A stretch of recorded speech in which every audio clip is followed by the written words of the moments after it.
Blinkit CEO Albinder Dhindsa just said what everyone in the startup world has been whispering for months. In a recent interview, the Blinkit CEO admitted that quick commerce is nearing its limits and that depending on endless rounds of investor money to subsidize 10-minute delivery simply is not sustainable forever. Now, coming from the man who is leading India's biggest quick commerce company, this is not a small comment. It's actually a warning. Welcome to our Indian Weekly Startup News Show. I am Pankaj, your host, and you're watching Backstage with Millionaires, a channel that's also part of Zerodha's 01 network.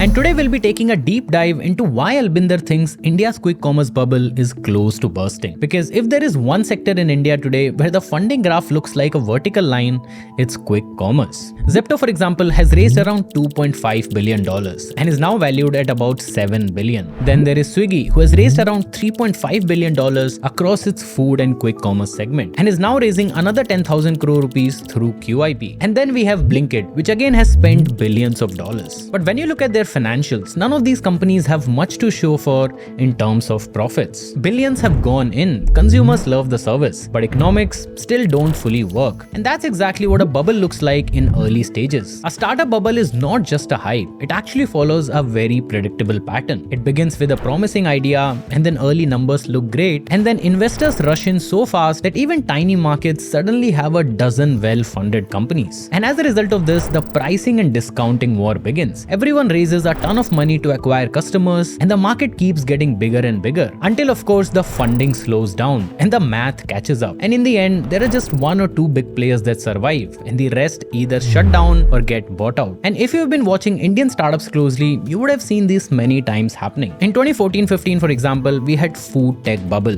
We had dozens of players including Tiny Owl, Spoonjoy, Eatlo, Food Panda, and Yummist. And once these players raised hundreds of crores of rupees, all of them gave crazy discounts. And this resulted in explosive user growth. But within the next few years, most of these players shut down and only Swiggy and Zomato made it to the other side. Then there is the entire e-commerce bubble that we saw. And most recently, the same thing happened in edtech as well. And quick commerce is now showing the same signs. But only this time, the burn is much bigger. Simply because the operations behind a 10-minute delivery are insanely high. You first need hundreds of dark stores sitting in expensive urban neighborhoods. And then you need inventory to be perfectly forecast, just so that the products don't expire. Then there are the delivery partners that you have to pay on every delivery. And finally, tech and customer support. And all of this cost has to be recovered from an order size of 100 to 200 rupees. And because of this, these companies lose money on every single order. Then comes the regulations. Under India's new labor codes, companies like Swiggy, Zomato, and Blinkit may have to contribute up to 2% of their annual turnover into social security pools for gig workers. And if you add rising fuel costs and the public pressure to improve gig workers' pay, then this entire model becomes very hard to manage. And this is just the grocery segment that we have talked about. There is now actually a second wave of ultra instant startups emerging. Companies like Pronto, Snapit, Knot, Slick Club, First Club, and Blip, all of them promising all sorts of products and services in 10 minutes. And all of these companies have raised millions of dollars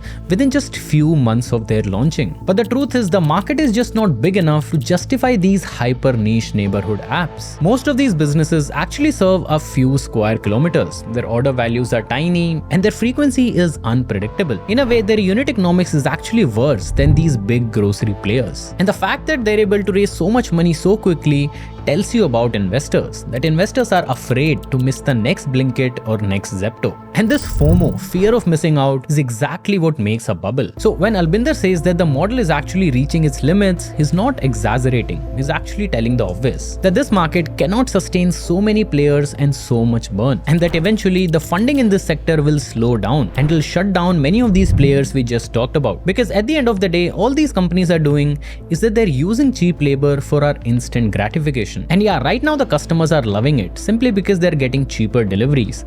But when the funding slows down, the delivery rates are going to go up and the big discounts are going to disappear. And a big impact of this will be on the delivery partners and employees of these companies, who will be laid off in thousands. But with all that being said, it does not mean that the quick commerce will disappear. Yeah, the bubble may burst, but the habits will remain. See, once people get used to this kind of convenience, you just can't go back. And so what will change is the price and the valuation of many of these companies, which will drastically come down in the next few years. But the deeper question for the entire ecosystem is this: why is India pouring tens of thousands of crores into delivering ice creams and chips in 10 minutes, while truly innovative AI and deep tech companies are struggling to raise even a fraction of that? What does it say about our priorities as a startup ecosystem? Alright, next up, talking about not investing enough in deep tech companies, IIT Bombay just launched a 250 crore rupees venture capital fund through their incubator Sign, which is dedicated entirely to deep tech startups. We're talking here about the hard stuff, things like semiconductors, new materials, AI, biotech, robotics, and manufacturing. The kind of ideas that take years of R&D before a single rupee of revenue shows up. And this is actually India's first incubator linked deep tech VC fund, meaning the same people who help scientists and engineers build these companies will now also back them with serious capital. And this removes one of the biggest friction point in Indian deep tech, which is lack of funding. Because with traditional VCs, they like fast returns, and deep tech does not really work like that. It requires patient capital. But this is also part of a much bigger story we are seeing across India's academic ecosystem. Look at IIT Madras, probably the country's most successful deep tech incubation engine. And they have helped build over 500 startups with a combined valuation of 53,000 crore rupees and have created more than 11,000 jobs. And most of these companies are working on deep tech, things like space propulsion, 3D printed rockets, AI medical devices, and advanced batteries. So this fund by IIT Bombay is not happening in a vacuum. It's actually part of a trend where India's top institutes are no longer just producing talent, they're also producing innovative companies. And if IIT Bombay can replicate even half of IIT Madras's success, we might be looking at the early seeds of India's deep tech revolution.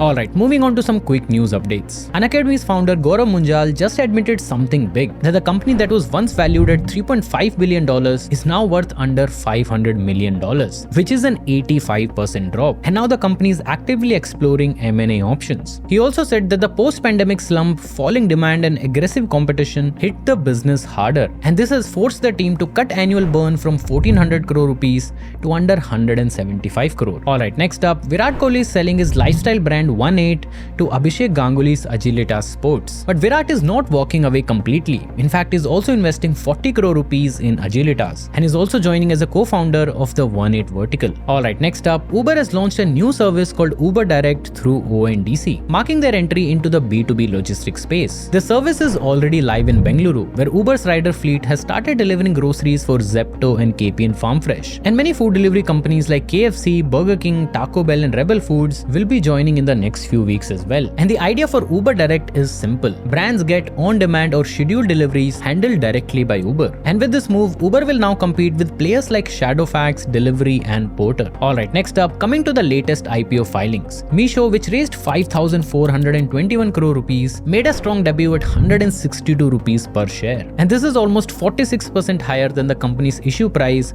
of 111 rupees. Meanwhile, aerospace contract manufacturer Aecus also listed on the NSE, opening at 140 rupees and delivering a solid 13% premium. Alright, now let's move into the funding news segment for today's video. This week, Indian startups raised a total of $86 million, which is significantly less than last week's $130 million. And now let's take a look at some of the companies that have raised funds this week. The first one I want to talk about is Pune-based Five, which is basically a loan app for salaried people that gives you quick, small to mid-ticket personal loans on your phone. And they have raised $35 million in their Series E round. Following that, we have energy service company Smart Joules, which helps big buildings like hospitals, hotels, and factories to cut their power bills. And they do this through JouleCool, which is their cooling as a service. So instead of a hospital or a hotel buying big chillers, they pay money to Smart Joules to set up reliable cooling. And they have raised $10 million in their Series B round. After that, we have an electronic design and manufacturing startup called Elecbits. And they are like a one-stop factory plus engineering team on the internet for anyone building electronics or IoT hardware. So if you have an idea for a device, Elecbit will help you design it, get the parts made, assemble it, and scale it to mass production. Almost like ordering the hardware the way you order food online. And they have raised $5.5 million in their Series A round. Next, we have a Bengaluru-based veterinary cleaning chain called Dr. Paws. And they are trying to be one-stop shop for everything related to pets. And they have raised 29.3 crore rupees in their pre-Series A round. And finally, we have Bengaluru-based Neo Sapien, which makes an AI gadget that you wear as a small small pendant and that acts like a second brain for you. This device basically listens to you the entire day and then helps you recall, organize and make better decisions. And they have raised $2 million in their seed round. Alright, that's all the startup news I have for you this week. Thank you so much for watching and I'll see you in the next one.